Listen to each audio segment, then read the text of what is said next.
Alright guys, how's it going? Eastbayanglers out here. Today we're talking all about fishing like always. You know, we're focusing on bass fishing tournaments. We're talking about the death rate, the mortality rate. We're talking about all these things today. But specifically, you know, today we're going to really break down, you know, I've read a lot of books on, you know, bass fishing, advanced bass fishing, tactics, everything you could imagine. And within those, you know, like I want to say one of the, you know, every book has a little bit of something in it, but you know, I want to say Bass Strategies, no, High Percentage Bass Fishing was the book that really talked about, you know, a lot of research that, you know, a few individuals had done, and they focused on it. Today, I want to talk not just about one individual or another individual. I kind of want to cover the spectrum here, and tell you guys all about, you know, the real truth behind what tournament fishing does, regardless of the species, but especially regarding bass today. We're going to talk about what it does to the fisheries, the bodies of water, and talk about why it kills a lot of fish, why there's a high death rate, and a lot of other things that happen in regard to the tournament scene. So let's just break it down, starting out with ripping lips. You know, that's a term we all love to use, but you know, there's jaw jacking, which is something I'm not really fond of at all, where somebody just really takes it to a whole new level as far as setting that hook. And you know, essentially I'm you know, that's not, you know, that's going to cause a lot of stress to that fish, especially in that particular area. So another thing about tournament fishing is live wells. So, you know, I'm an anti-live well because I've seen the stress fatigue factor that happens, you know, the bouncing around on the boat. And you can talk about aerators, and you can talk about all the great, you know, sedatives or things you can put in a live well to increase the fish's liveliness and all the good things like that. But in reality, does it, you know, change the fact that there's an incredible amount of stress on that fish, right? So there's that. You know, the next big factor for me, you know, comes down to not just, so we're talking studies today. I want to talk specifically about studies done as far as the death rate, mortality rate on the fish that are being caught in tournaments. So on the lower end, let's just say some are saying, I've got it, that it's estimated some of these particular studies are as high as 83% of the bass they speculate, or they determined in their study that up to, so that's the high one, at 83% of those fish die. And you know, there's also the lower number, which is 68%. And I want to talk about those two numbers, and I want to say that depending on, you know, the time of year, say it's really warm water, because that's another thing, is once the temperatures hit 84 and up, or once the temperatures, you know, go cold and these fish need to be fizzed properly, that's a whole nother ball game. It's a whole nother aspect to the tournament scene. And so a lot of these fish are struggling for those particular reasons.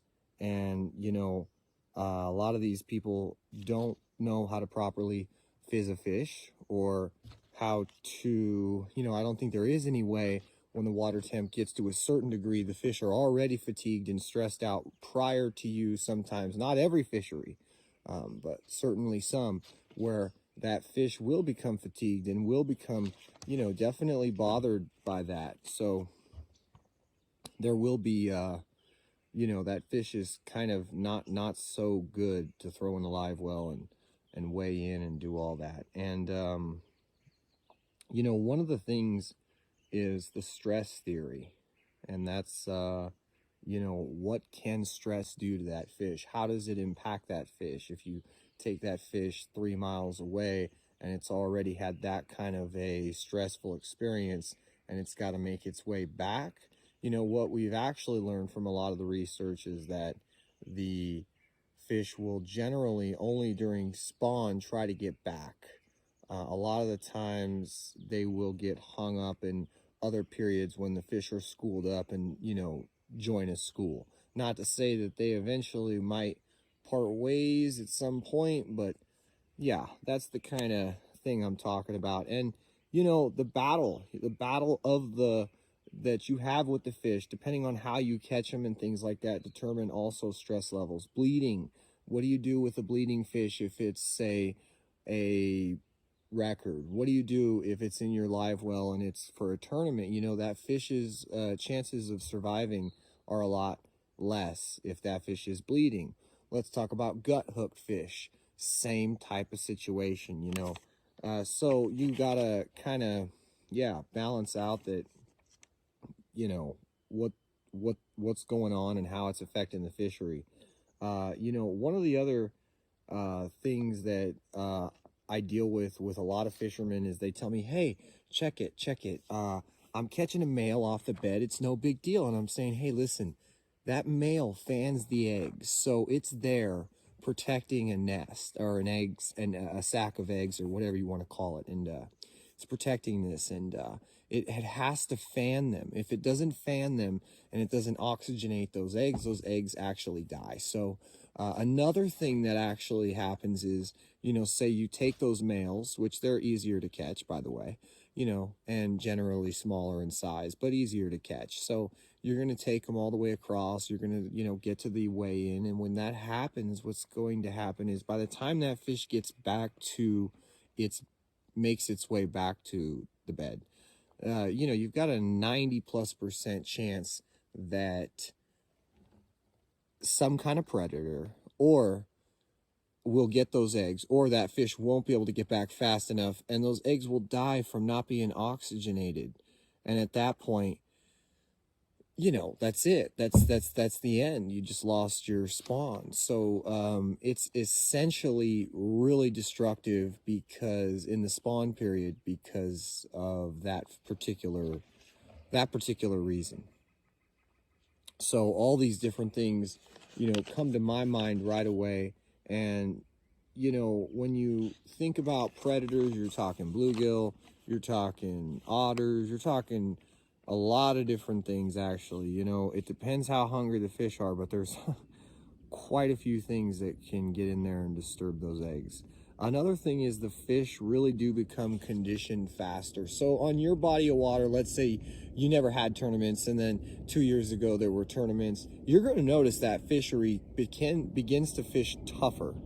And so unless you're talking about some exceptional fisheries across the country, top 10, for the most part, every fishery that was exposed or had an amazing day, whether it was on the Classic or whether it was just in general at a local tournament or whether it was just by a hardcore angler that was out there, you know, things change, and it's a really, I don't know how to put it, but these fish do get pressured. They are conditioned. They get harder to catch. And therefore, you know, in my opinion, that's a negative. You know, the fact that you're stunting the fishery and the fish in general when they're showing obvious signs of stress. Another big thing is, you know, when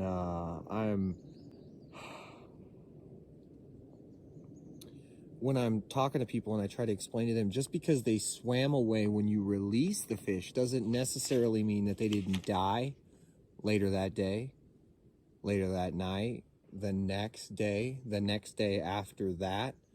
And a lot of times, you know, these wounds can develop into infections, complications that are, most of the time, you know, sometimes there's always a fish that looks it's got sores everywhere.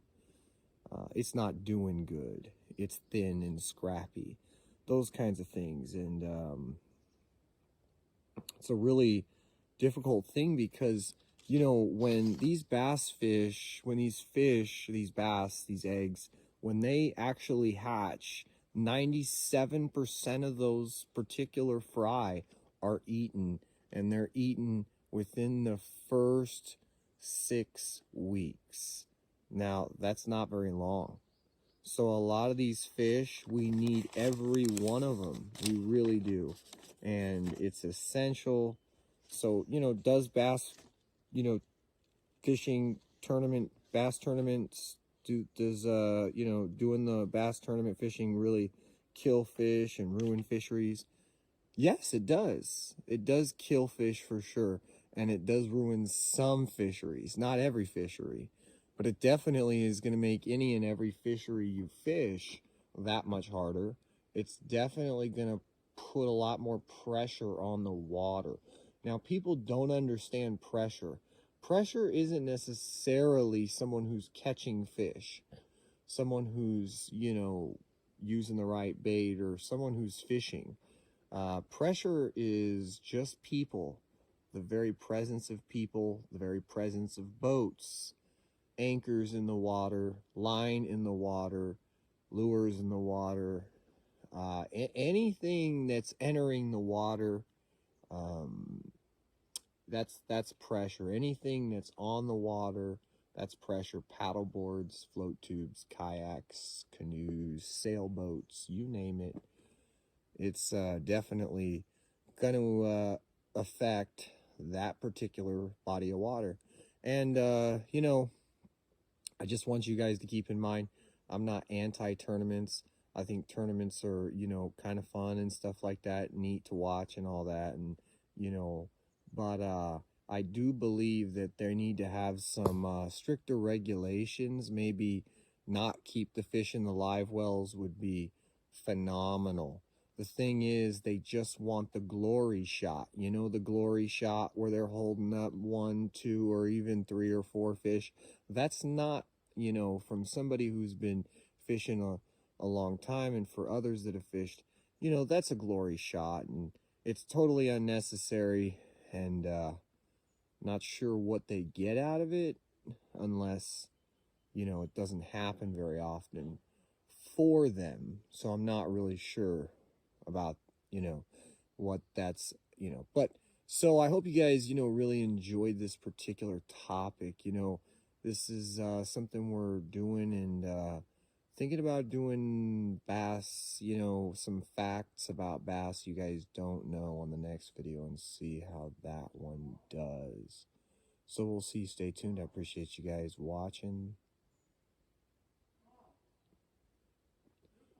Hold on, Mom. Yep, yep, yep, yep.